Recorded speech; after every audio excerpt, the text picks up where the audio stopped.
was friends with the publishers, and they published my great-grandmother's obituary here. And there's tons of information on here. It says here, she died following a year of illness. And that struck me too, you know, a year of illness. Nobody ever said she died of cancer.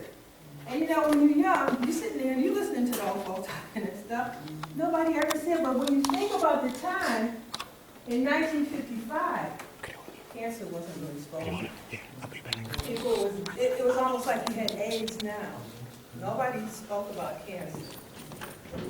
So that was really surprising for me that she had a year of illness. It has here her parents' names. So that's another source I can go back to when I go to Georgia. It takes me to another level.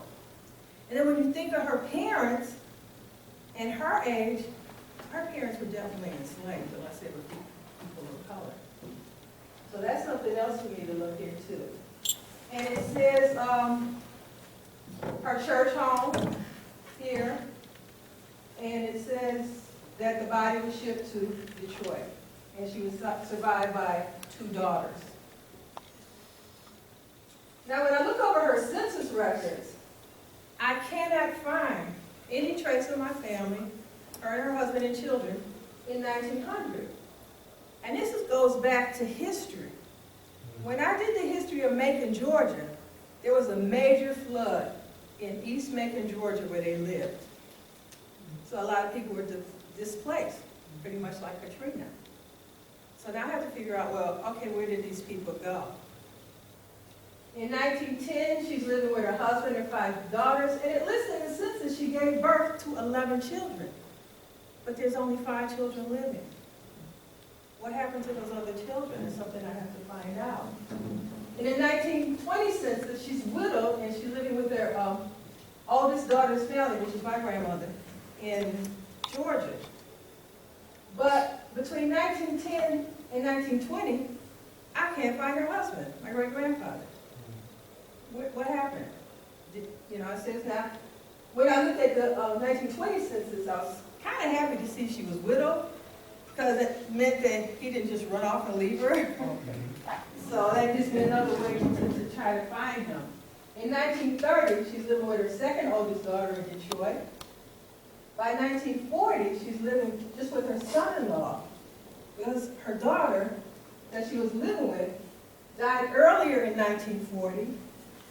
And then, a few months later, another daughter died. And it's like, that's something else. It's like, oh, everybody called her mom. It's like, oh, mama, your husband dead. You had 11 children. As an adult, you only had 5. 2 of your children, you know, died before you. And it's just like, it was a lot for me to take in. So, when you look at all the documents, any document you get, you have to evaluate. You just can't look at them. Say, oh, I got a death certificate, I want to put that away. Oh, I have a census record, I want to put that away. You really have to look at them. So, my question now is, okay, Mama, when were you born? In the 1910 census, it says she was born in 1869. In the 1920 census, 1876. In the 1930 census, 1871. In the 1940 census, 1868. And on her New York State death certificate that her youngest daughter filled out, she was born in 1875. It's like, really? Really? But the stories I've heard about her almost seems like she was a little vain. And I can imagine her not telling people how old she was. And then you have to look at who gave this information to. So now my big thing is try to find out when was she really born. And this is Mama, and she was surrounded by her grandchildren, a lot of whom that she helped raise. She had 9 grandchildren. This is my father, and by then everybody in Detroit My father lived in Buffalo, so he went home to visit his family in Detroit. And when I look at this picture too, I wonder, well, who was taking the picture? Was it another grandchild? Who captured this moment? And this is one of my favorites. Because in genealogy, you're telling your family story. And it might not be a horrific story like Uncle Henry got lynched. It might be a story of an everyday American who lived in a certain section of the country and what their life was like. So in genealogy, it's all about telling your family story. So I went through that because we're kind of late. Thank you very much.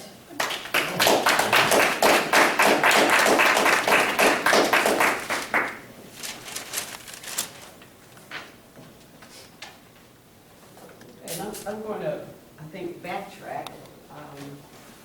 Sandra and I are members. I am the president of our local genealogical society, the Buffalo Genealogical Society of the African Diaspora. And this is a storyboard that someone did for us, for the organization, just trying to, so that when we go out, we have some way to visualize some of the things, the activities that we've been engaged in. So the organization was founded in 1996 here in Buffalo. Our two co-founders, Sonia Walker and Robert Davis, and he is the late Robert Davis. We have had a number of guest speakers. Some of you may know Tony Burrows, may know him from presentations that he's done. He's also helped with the Henry Louis Gates presentations. Roy Rulak was our presenter last year, and he has a book of his family history. And Deborah Abbott was the former president of the Detroit Genealogy Group. We have attended the International Black Genealogy Summit on 2 occasions. Members of our group, the first International Black Genealogy Summit was in Fort Wayne, Indiana, where there is a huge genealogy section to the library there. And the second location for the International Black Summit was Salt Lake City, and we were able to use the resources of the Family History Library, the International Family History Library, so we have done that. We have a funeral program collection that is housed at the Frank E. Merriweather Library here in Buffalo of over, I'm sure we have now over 5,000 obituaries, funeral programs that are accessible to the public. We have the hard copies as well as they're on microfilm so that they can be viewed in, in several ways. We have collaborations with our local African American Historical Association in terms of the microfilming. We have collaborations with our Buffalo and Erie County Public Library system. And Sandra is the manager of the Frank E. Merriweather Library. And so with those collaborations, we were able to bring those speakers in, and additionally to meet at the library on a monthly basis. And so we had a funeral program display, because we have all these funeral programs and many people in the community don't know it. And so what we did a display with some categories of people who have died: teachers, musicians, ministers, and on, so that people recognize that in our community, these are people noteworthy, and also their records. There's some record of their life. And we also have our Afro-American Historical Association does an essay contest every year. and we base the essays on local people or local organizations. So here again, we have these funeral programs that can be accessed for information. And the funeral program, getting back to genealogy, the funeral programs, if you don't know anything about a deceased ancestor, then as Sandra said, that funeral program is a place to begin in terms of seeking information. And so we continue our collection, and we are hoping, if there are folk here from Buffalo, I know many of you are not from Buffalo, but that maybe it's an effort that you would like to start, in your town or city, to collect funeral programs and have them available so that members of the community can access them in terms of family history. Just a brief story. I was working on a project collecting the histories of black churches in the Western New York area. And somehow or another, a young woman in Rochester got the book, and the history of her grandfather for a local church here, she felt was not included appropriately.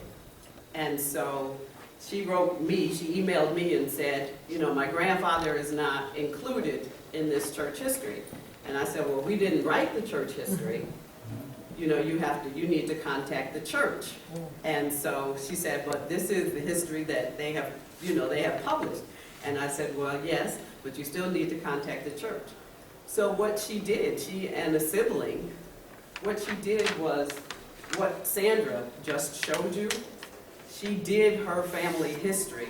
She found all kinds of references, news articles, magazine references, and compiled all that information about her grandfather and his relationship to the church, and sent us that information, my co-editor, and she sent it to the church, and I sent a letter to the church saying that, this is the granddaughter of one of your ministers, and she has information to share. So what she did was, she did a family history study to support her claims that her grandfather played a major role in the founding of that church. And so I was impressed, because she didn't just say it, she did the research to support her claims. So when we look at family history, and this summer I went to a genealogical institute, and at that institute, my instructor is a certified genealogist, and what she does is family history to support land claims. So that if a family says this land belonged to us, and that's all they say, you need somebody to do the digging to find the documents to support those claims.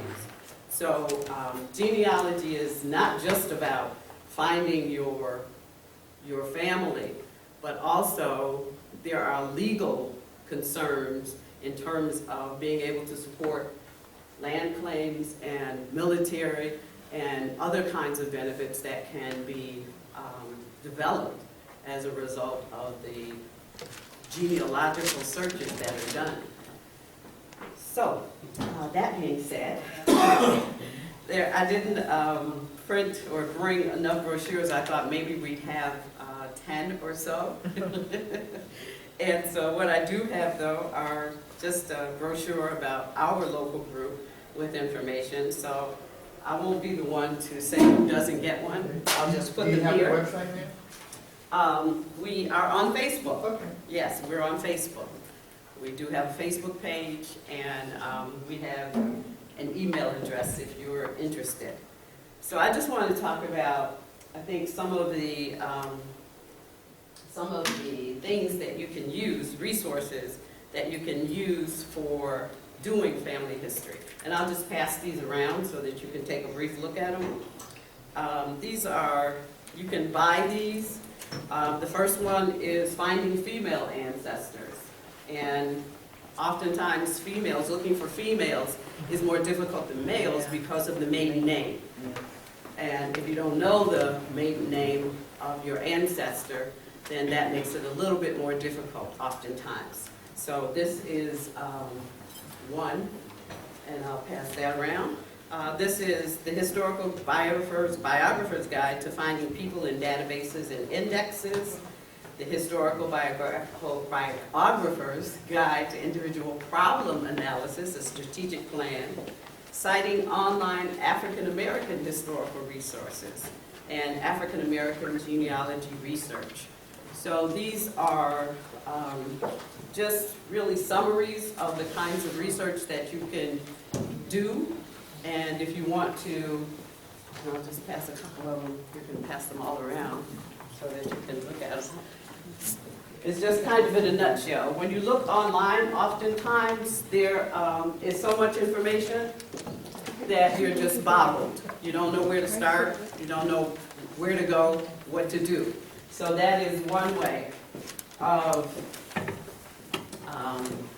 at least having the information, the research information, sure, yes, in a specific defined form, okay, as opposed to looking at pages and pages of information on the internet and not knowing where to go. Or paying for some site that doesn't really have what you need.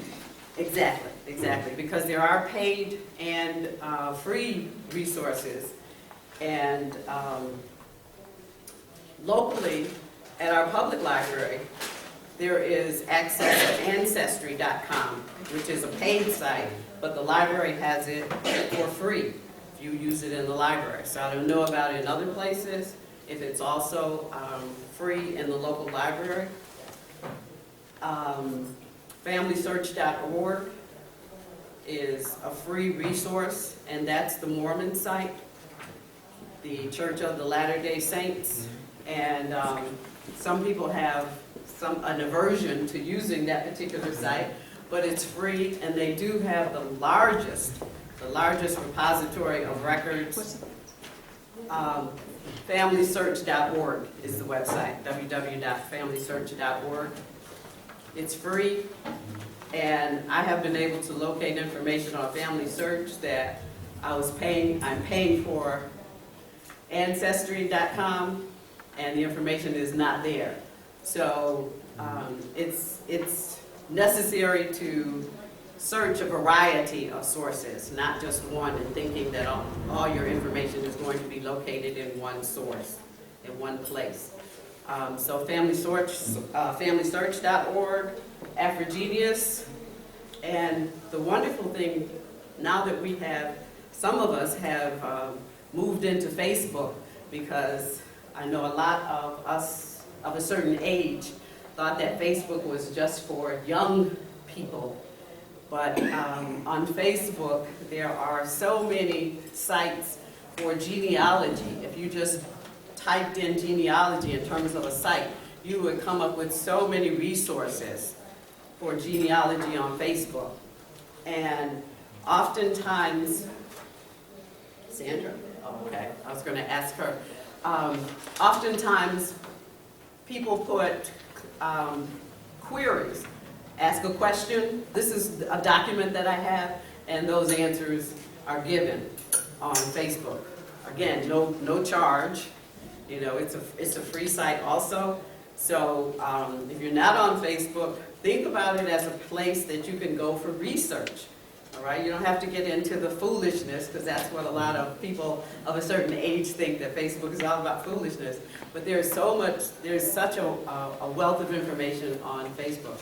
And when you look at all the agencies, all the organizations that are on Facebook,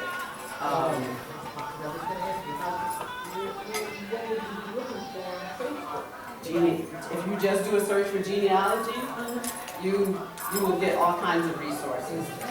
All kinds of resources, yes.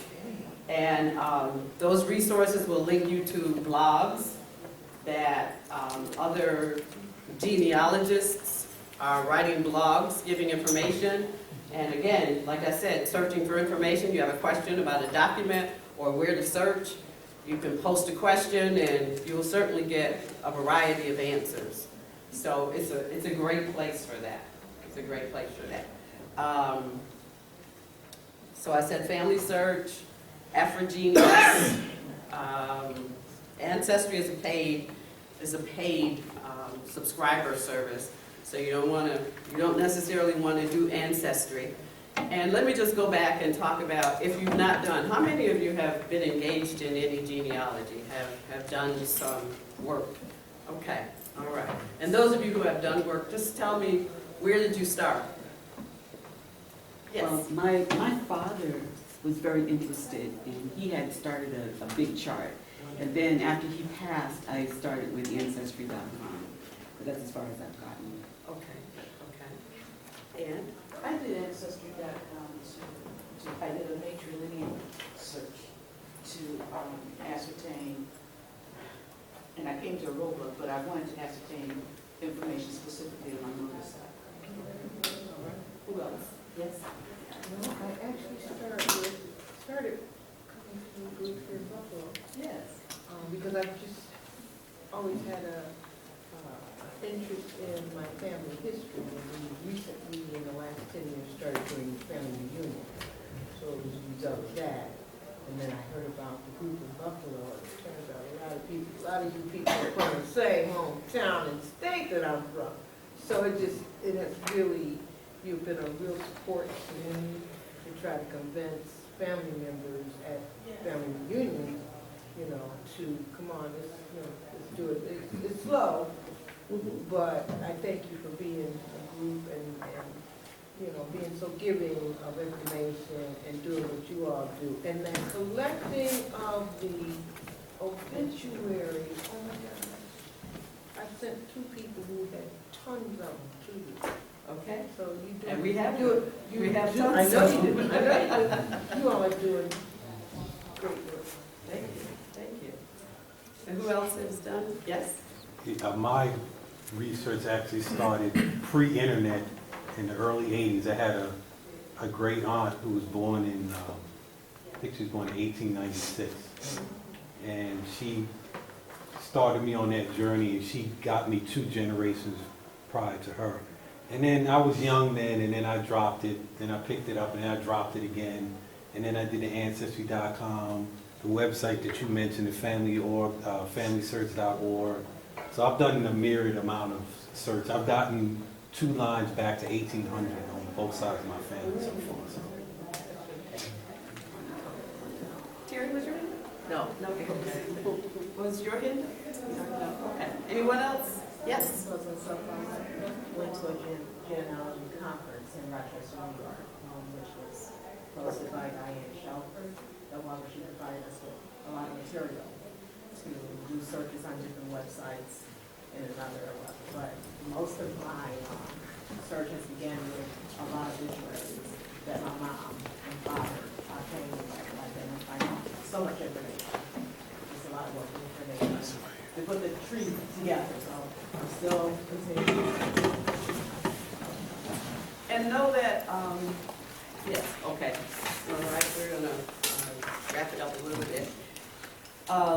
Know that if you go on to Ancestry.com and you do your tree on Ancestry, that you ought to upload it, download it. I always get those terms mixed up. But anyway, you ought to put your tree somewhere else also. So if you get tired of paying for Ancestry, that your tree is not locked into Ancestry.com.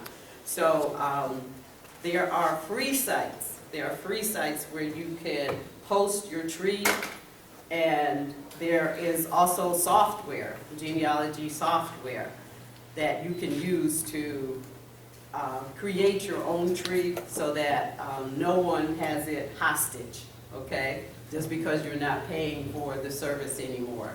So look into, yes? Yeah, I haven't done any research for years ago, and I still have this somewhere, but the Church of Latter-day Saints was sending out free softwares to just anybody. So. Yes, and actually on FamilySearch.org, you can add your tree to their world tree. I'm not real sure about that. I'm not sure about attaching my tree to the world tree, but there are opportunities, free sites, as I said, that you can upload your tree to and actually continue to work on it. And so, you know, do that search for that information. And let me just say that any of you who have not started, if you've not started on your family history and that's what you want to do, start with yourself, okay? Start with yourself and work backwards. Many of us, when we get started, we want to go back, see how far we can get back, but we need to start with ourselves and then move back generation by generation.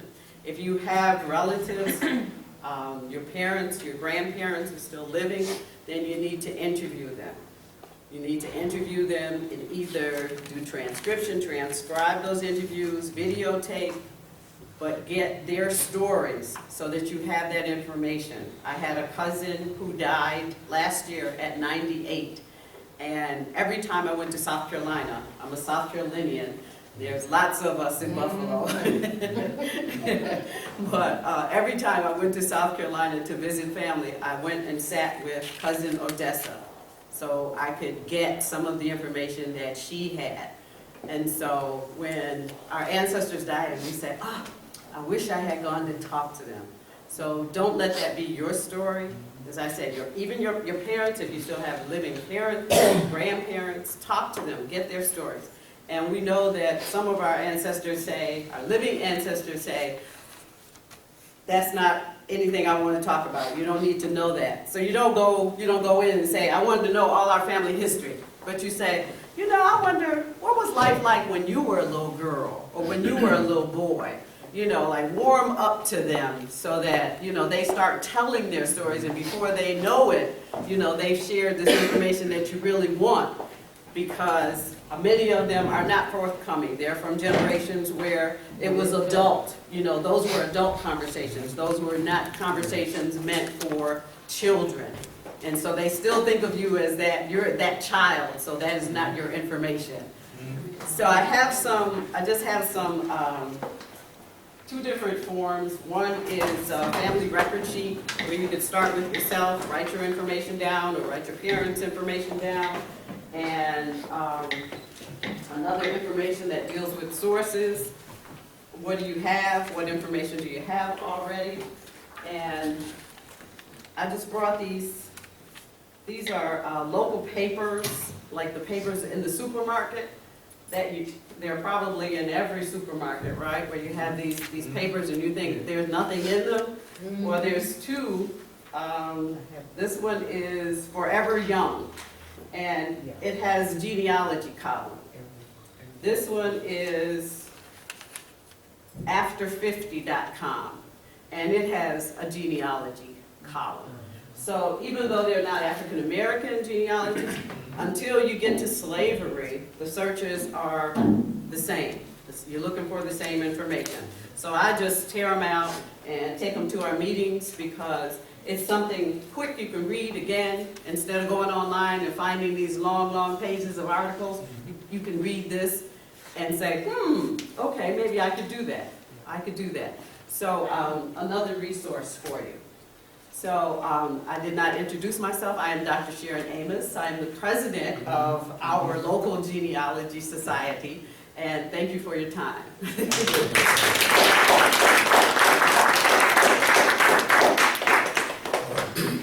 Hotep, ASCAC family.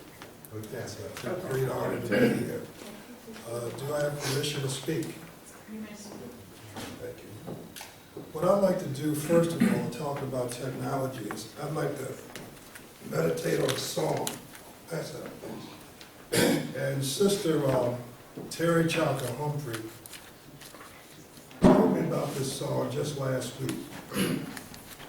I started to email her for her birthday, but someone told me just call Sister Terry, who is the director of the Baobab Center of African Culture at Wrkshops. Could you just stand up?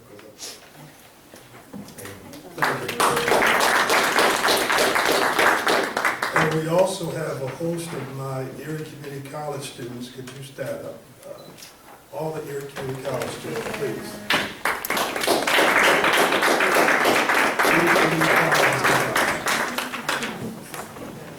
So Terry mentioned this song to me. She said, have you heard this song? I said, no. He was on Queen Latifah. And Brother B, who is one of our university folks here in Buffalo, he's a computer geek. He was able to download this song. So I printed this song out for you. And I'd like to just start our conversation with a listing of this song by this particular brother. It was on Queen Latifah. It's called Anti-Social Network. Did you know the average person spends 4 years of his life looking down at his cell phone? Kind of ironic, ain't it? How these touch screens can make us lose touch. But it's no wonder in a world filled with iMacs, iPads, and iPhones, so many eyes, so many selfies, not enough us's and we's. See, technology has made us more selfish and separate than ever. Because while it claims to connect us, connection has gotten no better. And let me express first, Mr. Zuckerberg, not to be rude, but you should reclassify Facebook to what it is, an anti-social network. Because while we may have big friend lists, so many of us are friendless all alone, because friendships are more broken than the screens on our very phones. We sit at home on our computers measuring self-worth by numbers of followers and likes. Ignoring those who actually love us, it seems we'd rather write an angry post and talk to someone who might actually hug us. Am I bugging? You tell me, because I asked a friend the other day, let's meet up face to face. They said, all right, what time do you want to Skype? I responded with OMG, SRS, and then a bunch of SMHs and realized, what about me? Do I not have the patience to have conversation without abbreviation? This is the generation of media overstimulation. Chats have been reduced to snaps. The news is 140 characters. Videos are 6 seconds at high speed. And you wonder why ADD is on the rise faster than 4G LTE. But get a load of this. Studies show the attention span of the average adult today is 1 second lower than that of a goldfish. So if you're one of the few people who are aquatic animals that have yet to click off or close this video, congratulations. Let me finish by saying you do have a choice, yes. But this one, my friends, we cannot autocorrect. We must do it ourselves. Take control or be controlled, make a decision. Me? No longer do I want to spoil a precious moment by recording it with a phone. I'm just gonna keep them. I don't want to take a picture of all my meals anymore. I'm just gonna eat them. I don't want the new app, the new software, or the new update. And if I want to post an old photo, who says I have to wait until Thursday? I'm so tired of performing in the pageantry of vanity and conforming to this accepted form of digital insanity. Call me crazy, but I imagine a world where we smile when we have low batteries. Because that'll mean we'll be one bar closer to humanity.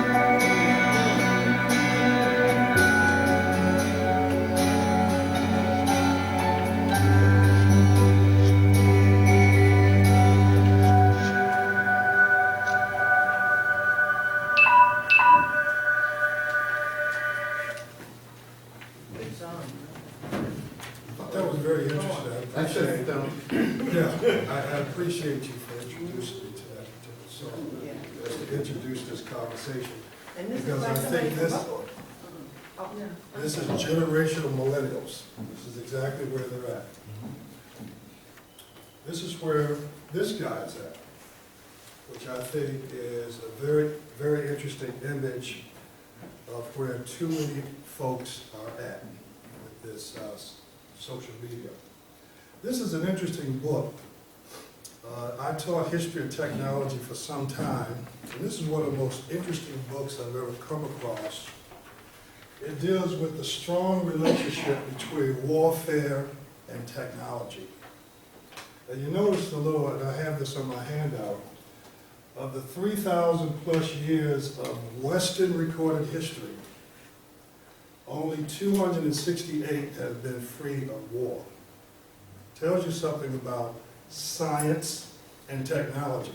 Interesting thing about this book is that it opens up talking about the ancient Hebrews at the Battle of Masada, and they are fortifying themselves on a hill, and they look down at the Romans creating technology to kill them.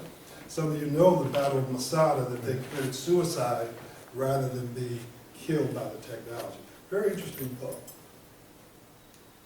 This is the first book when I was given at my institution. It's very strange. It was the lowest seniority in the department.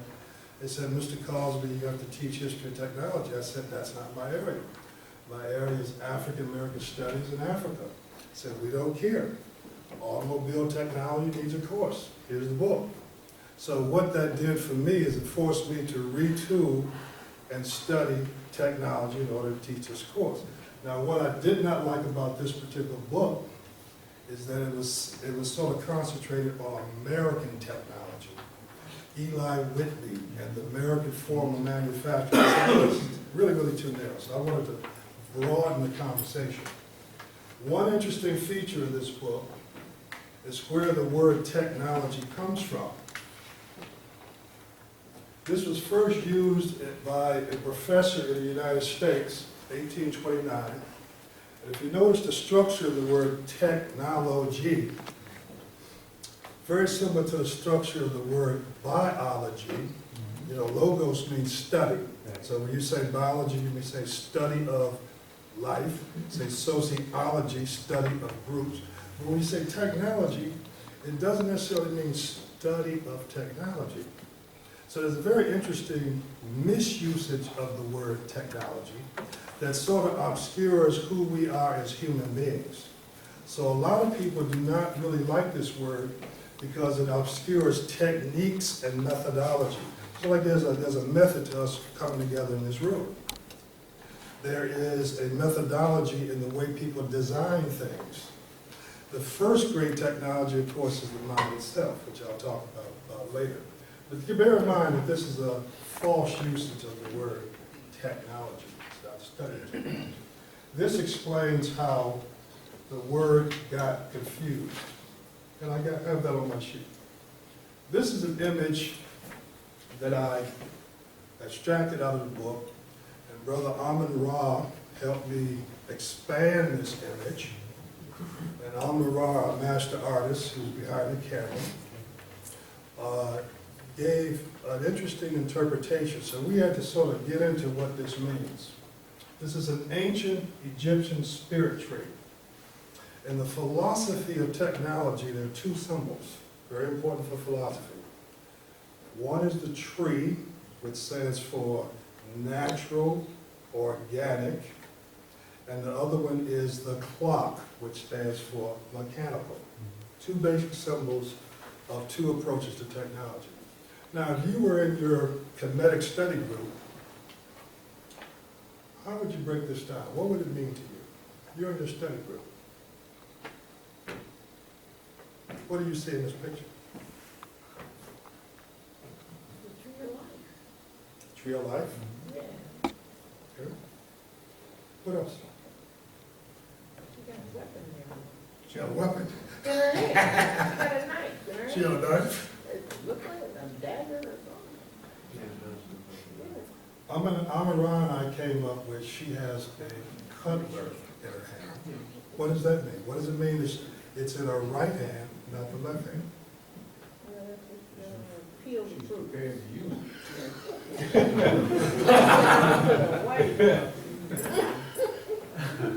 Okay. Anybody else? Looks like she's going through a harvesting process. There's definitely a harvest in this picture. There's definitely a harvest in this picture. It looks like she's somehow organically connected to the tree. Definitely. The trees have spirits. It's really expressing the ancestors.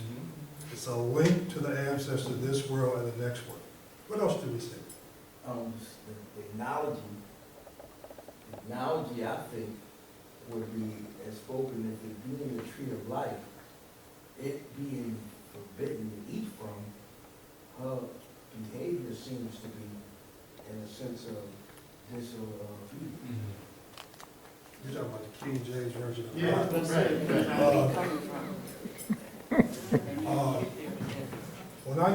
When I get a research mode, what I do is I ask people who know more than me. That's why I talked to Bob and Rob. And I was blessed to show this image to Dr. Rosalind Jeffries last night. And of course, the first thing she said is, "Oh, that's well known." And then she went into an instant lecture on this as we were sitting at the table.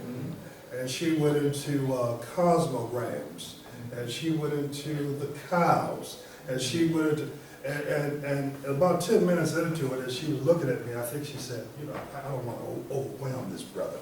I don't want to overwhelm him. So she just gave me a little bit of what was in this. First thing she did was she gave me the title of it. This is Parametry in the Mundane World. This actually has to do with two worlds communicating to each other. So when she took it to the Yoruba experience, she talked about how that's actually part of this cosmogram. Throughout Africa, they have sacred groves. Now, the sister earlier Sister Sandra talked about her name. Now, my slave name is Bruce. Now, one of the things I found very interesting is when I was adopted by a village in Ghana, they gave me the name Owusu. Owusu and Bruce have very similar roots. One is Scottish, related to the woods and the forest, and even Owusu is one of the forests. So Ralph Ellison did a very interesting essay on the hidden meaning of names. A lot of times when I do genealogy, I always ask people to unpack the names of their ancestors. Why did they name them like that? And then compare those names in an African context. It's very interesting. This is the symbol of the mechanical world, the clock. We know this goes back to the monks in the 13th century, and what they were doing is they were tying their prayers, they were tying even when they defecated. So the clock became something that the merchants picked up, and they said we could use this clock to socialize people into factories. So we could have a standardized day, standardized workforce, for efficiency, maximum out. So all of this thing about looking at the clock was part of getting people in a mechanical state of mind. This is a very interesting definition of technology that I think is very important for African people, is to understand how technology resolves political issues. How either we are oppressed or liberated as we use technology. So I use the definition of technopolitics, and I'll sort of unpack that as I go what it means.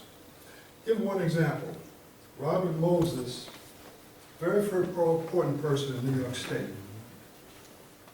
He built tens of bridges and underpassages all the way from Long Island all the way up to Niagara Falls. Robert Moses was not elected to an office. It's very interesting. This man had an incredible amount of power. And when they later studied Robert Moses, they looked at the designs of these underpassages, and they noticed that they were 9 feet tall. Why do you think these underpassages are 9 feet tall? Because he didn't want black people going to the state first. Exactly. African Americans took the bus. And the bus is taller than 9 feet. So if you took a bus, you could not get to the park. That's a techno-power. That is something in the design to empower one group and disempower another group. This is the most interesting technopolitic that I would use for Kemet. And this is when the Hyksos invaded and conquered Kemet. It was basically based on their weapons. They used the chariot and they used a composite bow. You know, the early Kemites were not into iron, even though they knew iron. They weren't into iron weapons. Right after the Hyksos came in with new strategy, you know, Egypt was so rich because it's insulated by natural boundaries. You know, the Kemetic people looked at themselves as the center of the planet, so they were not interested in going out. They were the center of the earth. So all of a sudden, these invaders come in with weapons. And you know, after they come in with these chariots, the Egyptians immediately adapted a war chariot and a composite bow. Very important to understand how technology. This is another interesting technology. I just wanted to reflect on what you just mentioned about that 9-feet bridge. Yes. And since that's a modern day situation with the, I don't know if you're familiar with the megabus. That megabus first experienced an accident that killed over 30 people by going under a bridge that was not the length of it. So they are specifically now routed to only take certain routes. And it limits them and their stops to be able to go. Do you remember the sister that got killed in front of Yes. the Galleria Mall? Right, exactly. Because she was taking a bus outside of the bus route. Right. That's by design. African people always have certain stops that they have to respect. And the sister got killed because of the bus route. That's a technopolitan. Most of you have never seen the University of Buffalo Amherst campus. A little side note to this. When they built the Amherst campus, they built it so that students would experience a maze. If you go out to Amherst campus, you feel discombobulated. That's actually in the design, and that's a reaction to the 60s. They said the students in the 60s knew how to take over buildings, knew how to organize, so they said these new students, we want to disempower them and make sure that they stay in a maze. It's like being a mouse in a maze. That's by design at the University of Buffalo. So whenever you go in a building, first thing you say is, what do you feel when you go in that building? Very important. These forts, you know there's a long history of castles in European history. You always built a castle in enemy territory.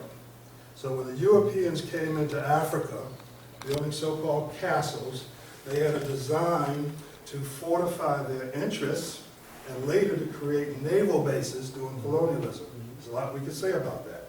There's a lot of technopolitics in these forts. Anybody remember why these cannons were pointed outward? Yeah. Pastor Davidson said that so that they could defend themselves against other people coming to poach in their territory. Europeans fighting each other over African resources. Guns are very important. You know, guns come from church bells. So this originally was something that was fun among the Chinese. When the Portuguese got that gunpowder, they said this is a weapon. Guns have been a major factor against African people. The British people created the design for the machine gun. All the 10 major designs of machine guns come out of the United States. All the 10 major designs. So when the British came back over to America, and they said, look, they looked at the Maxim gun, they said, this is the perfect weapon for colonizing Africans. They said, whatever they got, we have the Maxim gun. That was the thing that they would boast of. And they looked at our strategies of warfare, so they knew how to use these kind of weapons to attack weapons. There's a book called The Social History of the Machine Gun. That's what I'm quoting. Okay. I'm quoting Ellis's book, Social History. I think everyone should read Social History of the Machine Gun, which is where this picture comes from. And of course, when they created the dum-dum bullet, which is a bullet to explode in the body, they had a pact among themselves that said, never use this weapon against other Europeans. So again, the British used that against the East Indians and later against the Zulus. Very interesting. The dum-dum. We could even talk about the history of bullets and the technopolitics of bullets. Another technopolitan is having Africans fight each other. There's a lot we can say about it.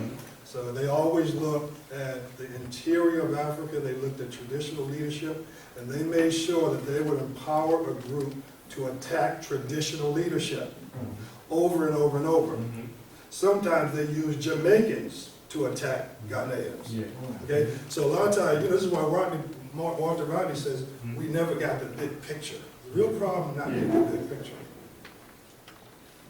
And these are people fighting each other. So Dr. Asa Hilliard taught us about Askaris and chasers. Over and over, they gave African old muskets from the 17th century. So they had certain weapons, but they always gave Africans inferior weapons. Exactly. Okay?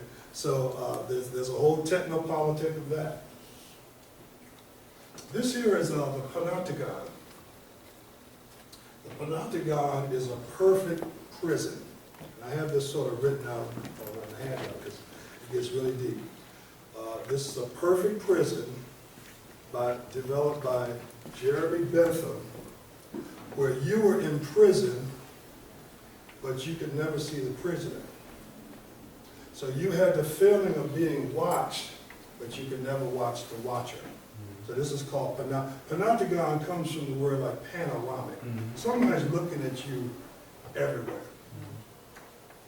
And this is more of a definition of this and how we're in a modern technological panopticon.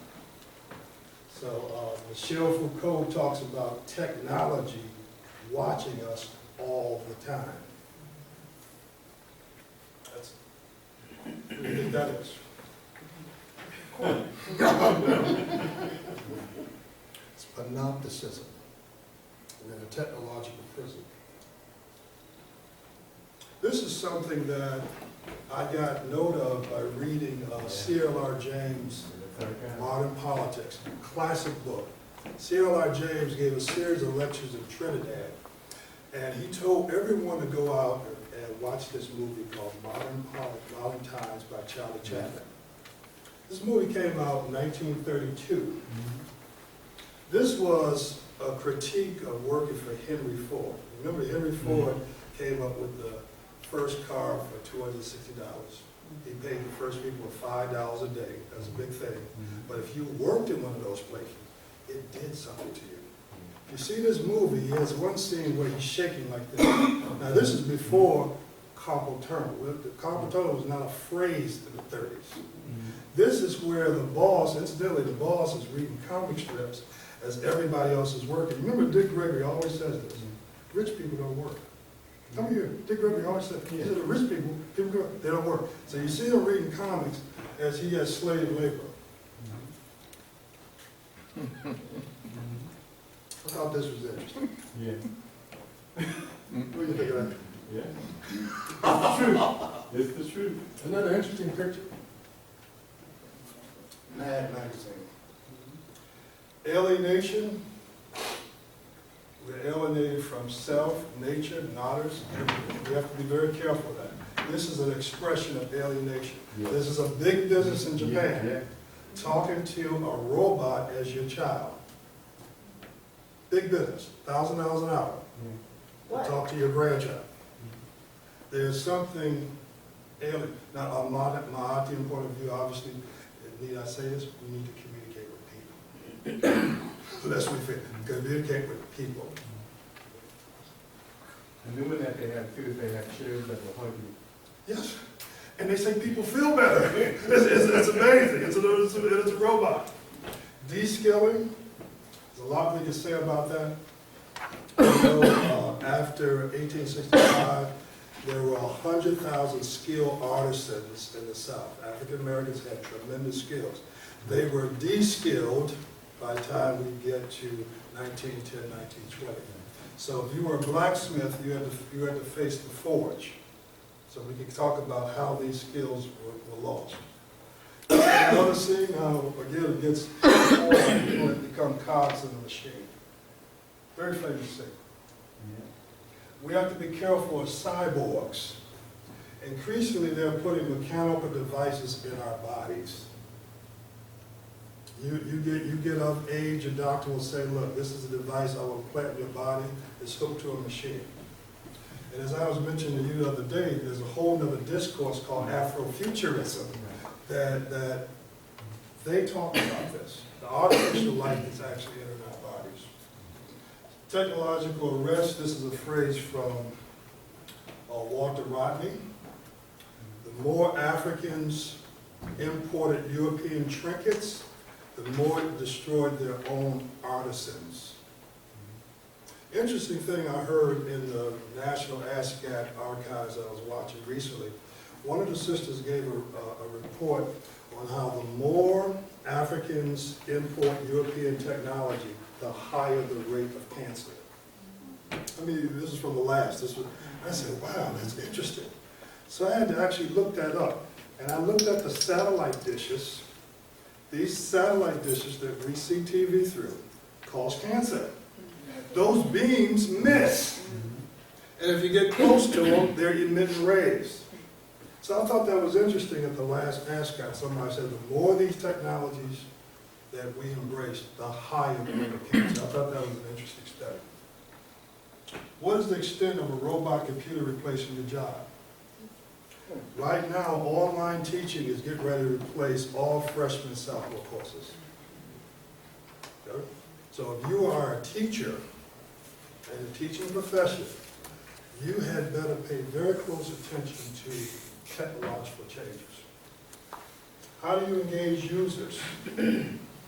I go to the CIT conference every year, Conference on Instructional Technology in New York State. This year was at Cornell. The top technocrat of New York State, Asian American, he gives a PowerPoint. Tell you what was unusual about his PowerPoint. First, he only had 4 prints. And one of the prints was of his son, 4 years old. He talks about his son having an iPad and how much his son has learned on his own just with that device. Top technologists, SUNY system. So a lot of times these young people can get these devices and they can accelerate their learning if we use it for learning. I want to end with a quote from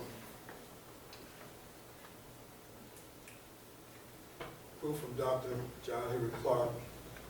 And as I was mentioning to you, we have good technocrats here in Buffalo, so they were able to isolate this one quote on an audio tape.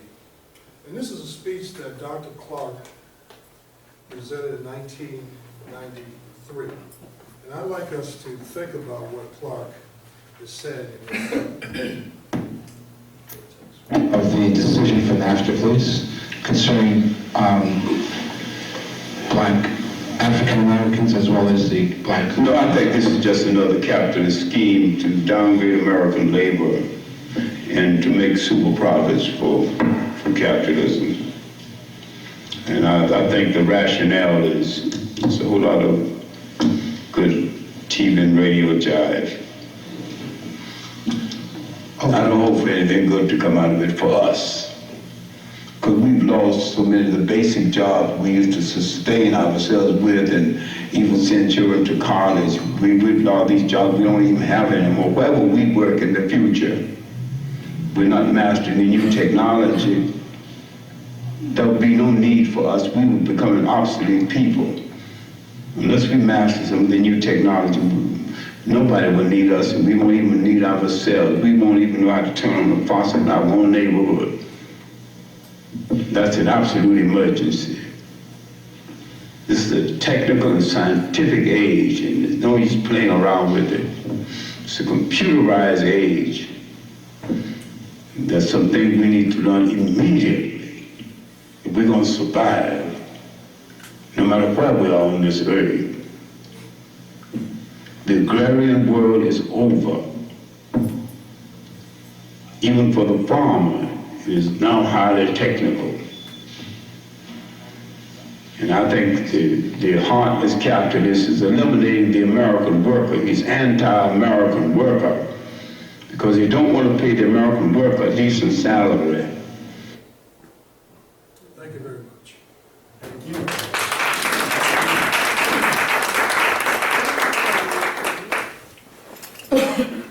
We have 5 minutes left. If you have any questions for Dr. Cosby? Well, can we have questions for all of the men? Yes. Yes. Okay. Both the Sister Sharon, thank you very much for your presentation. I just want to make a little note. When you're talking about the gathering of the obituaries, actually, literature started because people in the Nile Valley wanted to commemorate their ancestors, and so they put little bios, little information about them on headstones. That later morphed into what we call the biography. We started that genre of literature. So that's a technology thing. Also, just one more thing to Dr. Crosby. Dr. Clark used to tell the story about W.B. Du Bois because he always saw himself, a little bit above, a little bit elevated. But he was down there in Atlanta in 1905 when the white folks ran riot. And what they did is they cut off the electricity and the water to the black communities.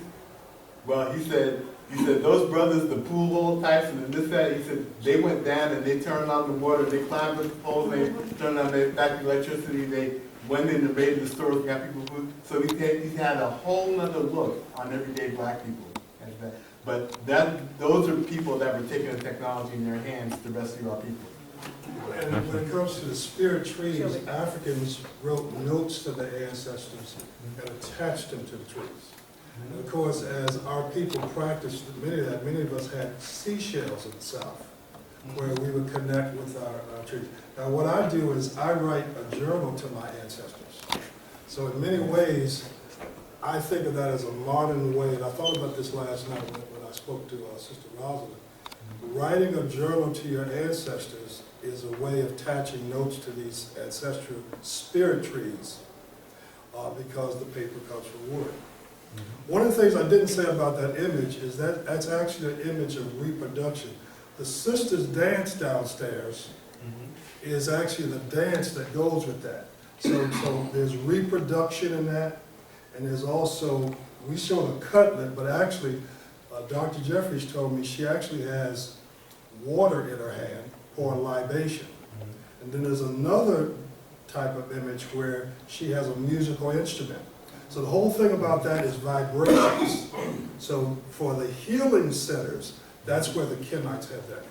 You go to a healing center. So that's what that image comes from. I'm sorry. Well, I kind of have a question.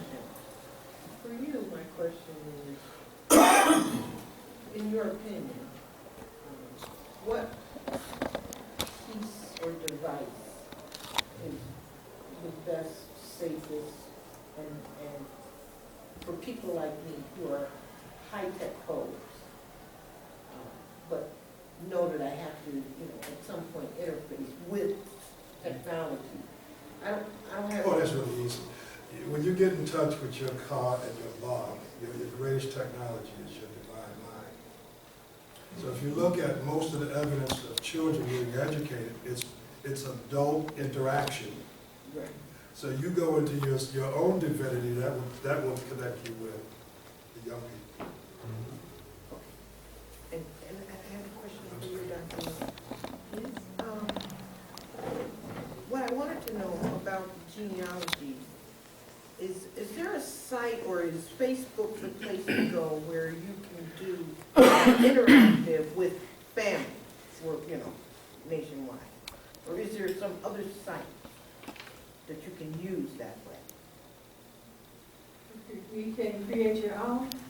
I'm trying to get technology into my genealogy. One of the things I do is a blog, where I write to my ancestors on my blog. Okay. Another thing is I took a couple of DNA tests, and one of the brothers that reached out to me developed a site for family, and so that's another way you can reach. A lot of people have sites that they start when they're doing a family reunion or something, so that they can, technology. You can Skype family. There's so many different ways that you can interact with your family, just your family using technology. FaceTime. Yeah, FaceTime. We should add to the genealogy piece that it was Alex Haley that really created the movement of white and black genealogy, which is interesting. And the latest challenger, there's an article by the title of "Should We Watch Skip Gates' Genealogy?" Latest challenger, Skip Gates is doing it. So there's an interesting article on that where we can actually talk about that. I'm sorry, no questions? I have a problem with this idea of technology as though technology is God or some magical thing that we're supposed to always submit to. Because when you study history, European history, they're always bringing some magic. In fact, we would relate to them and say they got strong magic. But you said the right thing. The highest technology is the self, and we don't even know the self. We don't even know the possibilities of what we can do with ourselves. So when a European comes with this plastic, comes with the magic, then we have to look in other directions in terms of knowing something about self-mastery, because technology will fail just by the fact that the sun is killing Europeans as we're speaking right now. If the European is the nemesis, they're not really reporting that the number of deaths that are occurring through, skin cancer, the rate of production is down. So with their fear, they feel that there's too many people living on Earth. So you have to reduce the population. That's a military concept. So what do we think about in terms of our own survival, first on a mental level? Because they control images, we take in images all the time, and they become our images. So we have to really sort of like Sankofa, go back and see the things that have worked, because all these intellectual folks who have come to help to save us, it means something. The information that they've left on Earth for us to study. But what are we studying? We're studying Europeans. We go to their schools, we get their PhD DVDs and whatever Ds. But when will we start to study ourselves? Our daytime lessons and our nighttime lessons. We forget about our nighttime lessons, our dreams. The ancestors are speaking to us every night. Yeah, the Bible definitely says, turn off the TV, turn on your television. We don't tell the vision, which is more powerful than this TV. Before we got the question, I just want to make a note. The next plenary starts at 1, and we're in our lunch period. I'm not trying to cut anything short, but I just want to let everybody know that, you're going to have about 45 minutes to eat lunch if that's what you're going to do before the next plenary. So, please. I just briefly wanted to say, in conjunction with the thoughts that have gone forth in terms of tapping into oneself for what one is needing, what one needs. And to the first illustration that you showed about the Kemetic symbol of the tree of life. And what is very interesting, and we have to keep in the front of our consciousness, is that the imprints that have been given to us through the educational system, the Western educational system, is completely opposite of everything that we need to be doing. And so when we look at the tree of life, and if you want to someone referred to the biblical version about, not partaking of the tree of life.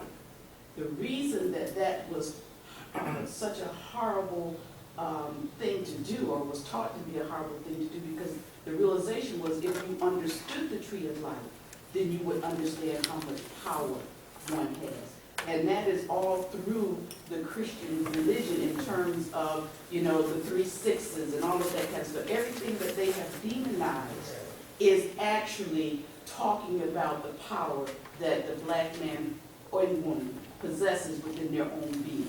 So we have to really take those imprints and remove them. I always term it unlearning what you have learned and cleansing ourselves of those European concepts, because those are the things that will trip us up every time, by design.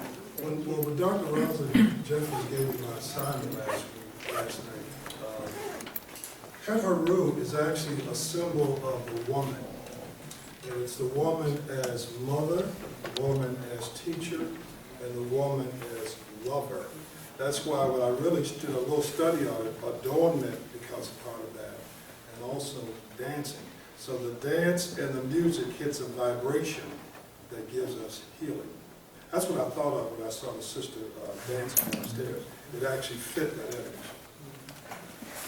I just wanted to get a feedback on something that lately I've been experiencing, and been experiencing it really uncomfortably.